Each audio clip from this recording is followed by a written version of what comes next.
Hi guys, back in January I bought the Swytch e-bike conversion kit and I've had a chance to use it for a few weeks. So in this video we're going to find out whether this is something that you might want to consider too.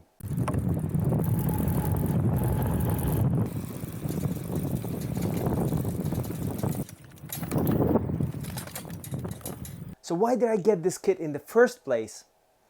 I bought this folding bike behind me at the end of last year. It's a folding bike with 16-inch wheels, and I love the idea that I could carry it with me on public transport, store it easily, and that I didn't have to lock it up outside, and I could always have it with me. Now the problem is that this e-bike is a lot less efficient than my fitness bike, which is my main commuter. So the wheels are smaller and the gears are less efficient. Usually it's not a problem to be slightly slower on a short ride, but I lost about 5 to 10 minutes on my 10-mile commute and it felt very sluggish. After the novelty of having a new bike wore off, I noticed that I didn't want to ride this bike that often and I defaulted to my fitness bike for my commutes. Another problem is that I have a very steep climb very close to my house and the bike doesn't have a good granny gear. So coming up the hill was very challenging. So I wanted to get an e-bike kit that would make the commute faster and the steep climb easier. I was also interested in finding out if this kit was compatible with a Brompton clone. As you may have noticed, this is not an original Brompton, it's called a Litepro. So I know some of you also ride similar 16-inch wheel bikes and you are interested in finding out that as well. I could have bought a new e-bike if I wanted to, but I love the idea of having a folding electric bike, so I was excited about this project. I placed the order at the beginning of January and it arrived in May, so it took about 4 months for it to get here. I knew that I would have to wait several weeks for it, but I was hoping that it would take a little bit less. Now the good thing is that the kit arrived with everything ready to install. All I needed was an Allen key, tire levers, and a pump. If you are moderately skilled and you don't puncture your inner tube in the process of removing your tire from the old wheel and mounting it on your new wheel like I did, then the installation takes only about 15 to 30 minutes. You need to change your old wheel for the new one, put on your pedal sensor, you mount the battery holder, connect the cables, and you're ready to go. You can add a few accessories to the kit, such as a throttle to ride the bike without having to pedal, and the brake sensor, which cuts out the power to the motor when you apply the brakes. I didn't get those, but I bought the extended battery pack. So this is the Swytch Pro, and it claims to have a 50 kilometer or 30 miles of range and an integrated light unit into the battery. You interact with the menu through the buttons on the battery unit, and the battery level and the assist level display show you where you are in the menu.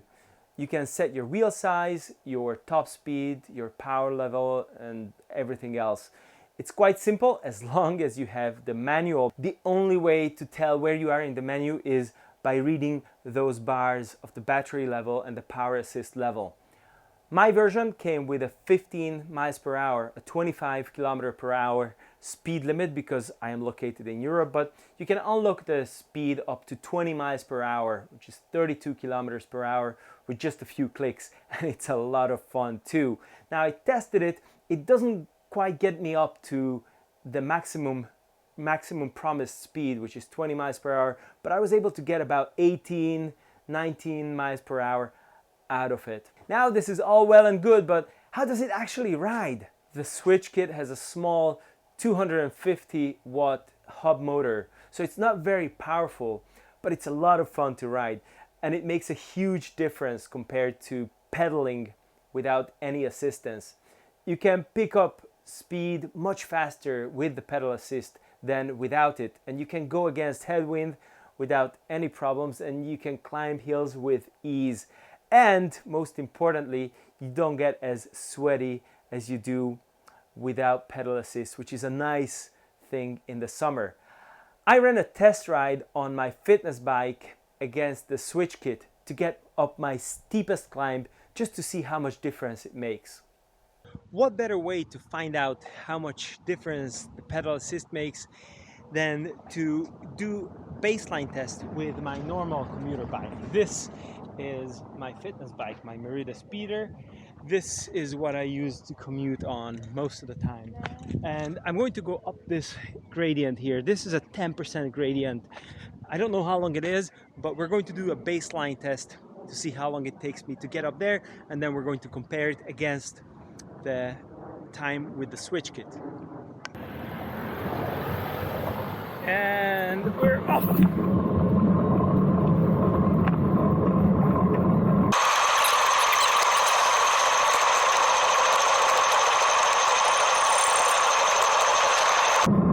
And it's 1 minute 30 seconds. Exactly 1 minute and 30 seconds. It took 1 minute and 30 seconds to get up the hill with my fitness bike at my normal pace and normal effort.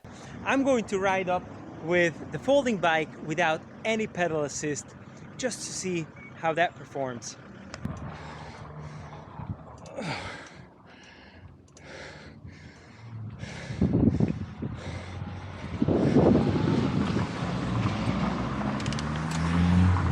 Okay, that was 1 minute and 38 seconds. Was 1 minute and 36 seconds, but I was spitting out my lungs at the end because I was pushing so hard. Next, I'm going to put it to the maximum assist level and see how that goes. And we're off. Ho ho ho! This is much nicer. Let's consider this is my last run. This is when I'm supposed to be the most tired.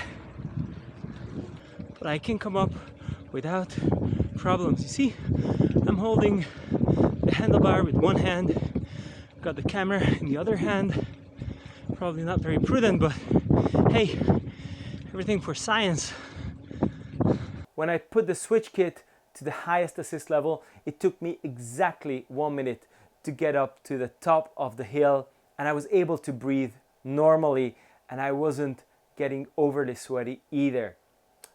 When I ride this folding bike on my commute with the Swytch kit on, I can beat my main commuter by a few minutes if I have the power assist turned to medium or medium high level.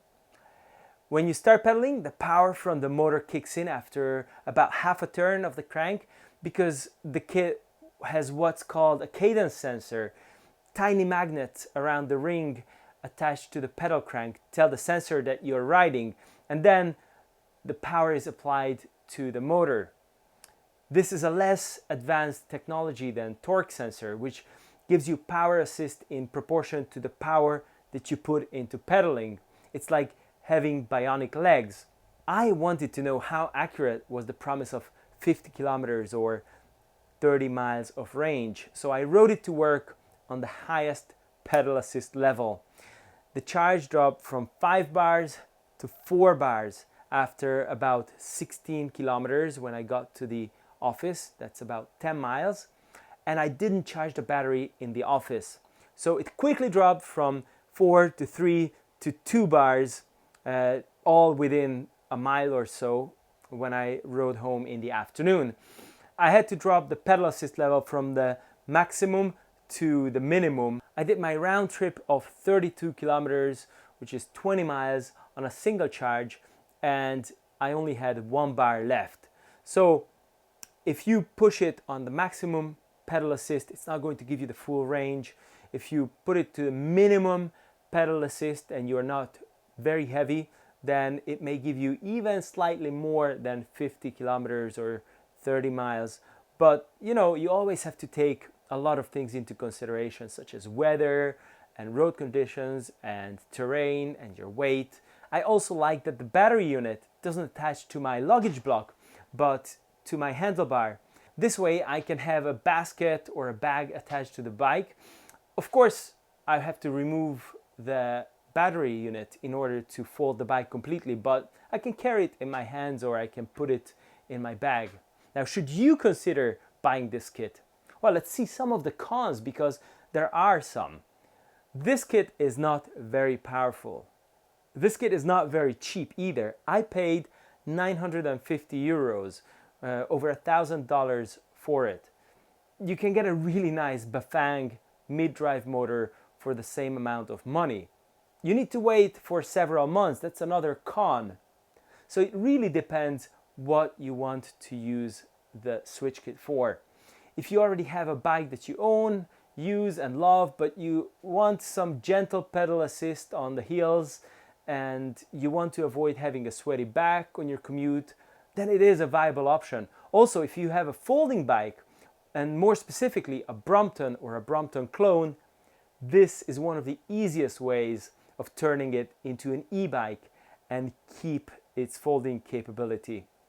If you want to go off-road, or you want to go really fast and climb really steep hills, or you are very heavy, or you need a really long range option, then this is not the best option for you. Now, if you're wondering, why did I mount a $1,000 kit on a bike that is worth considerably less, then I suggest that you check out this video here, in which I explain the reason for this experiment and how it went down. It may even save you some money on a new Brompton. See you there.